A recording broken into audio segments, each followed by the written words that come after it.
आप हैरान हो जाएंगे सुनकर कि बांके बिहारी के मंदिर में मंगला आरती क्यों नहीं होती।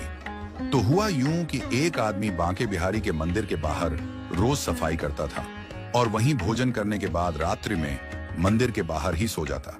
एक दिन पुजारी जी ने सोचा कि यह आदमी इतनी मेहनत करता है तो चलो इसे कोई काम देते हैं। अब आदमी से पूछा गया कि गैया चरा सकते हो। तो उस आदमी ने पूछा कि गैया किसकी है, क्योंकि मैं ठाकुर के अलावा किसी का काम नहीं करता। तो पुजारी जी ने कहा कि गैया भी ठाकुर जी की ही है। तो उसने कहा मैं कर दूंगा।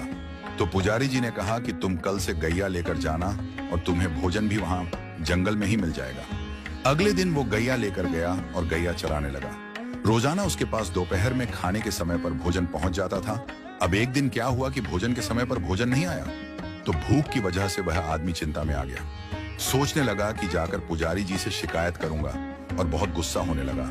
तभी एकदम से पीछे से आवाज आई कि गवाले आजा, अपना भोजन कर ले। और उसने पीछे देखा तो वहां दिखा तो कोई भी नहीं, लेकिन एक पेड़ के पास लाल मखमली कपड़े में कुछ बंधा हुआ रखा।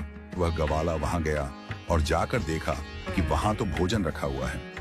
उसने उस कपड़े को खोला तो देखा कि 56 भोग तरह तरह का भोजन उस मखमली कपड़े में रखा हुआ था। तो गवाले ने सोचा कि आज भोजन बहुत ज्यादा बना है, तो बनाने में थोड़ा समय लग गया होगा, इसलिए देरी हो गई।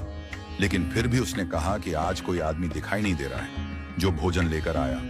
तो कहीं ऐसा तो नहीं कि ठाकुर जी खुद ही भोजन लेकर आए हों। क्योंकि वह कृष्ण का इतना अनन्य भक्ता था तो उसे विश्वास था कि कृष्ण कभी भी उसके पास आ सकते हैं।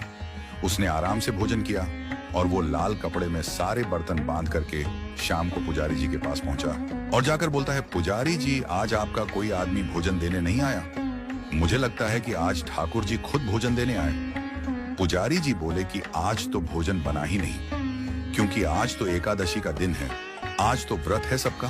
और पुजारी जी ने देखा उसके हाथ में लाल मखमली कपड़े में जो बर्तन है वो वही बर्तन है जिसमें रोज ठाकुर जी का भोग लगता है। तो पुजारी जी ने पूछा कि कोई भी तुम्हें भोजन देने नहीं आया। आदमी बोला नहीं, मुझे तो एक आवाज आई थी, ग्वाले भोजन कर ले। पुजारी जी को पता चल गया कि आज ठाकुर जी स्वयं इसके लिए भोजन लेकर गए। तो पुजारी जी ने सोचा कि ठाकुर जी का इतना अनन्य भक्त है तो इसको मंदिर से दूर नहीं भेजना चाहिए। तो पुजारी जी ने कहा कि आज से तुम्हारी ड्यूटी मंदिर में ही है, यहीं रात को चौकीदारी करो, मंदिर का ध्यान रखो। मंदिर के द्वार बंद होने के बाद कोई भी मंदिर में आए जाए नहीं। तो उस रात से उस ग्वाले की ड्यूटी शुरू हो गई। वो मंदिर की चौकीदारी कर रहा था। तभी आधी रात को स्वयं बांके बिहारी बाहर आए और चौकीदार से बोले कि मुझे जाने दो। उस ग्वाले ने ठाकुर को रोक लिया। तो ठाकुर जी ने पूछा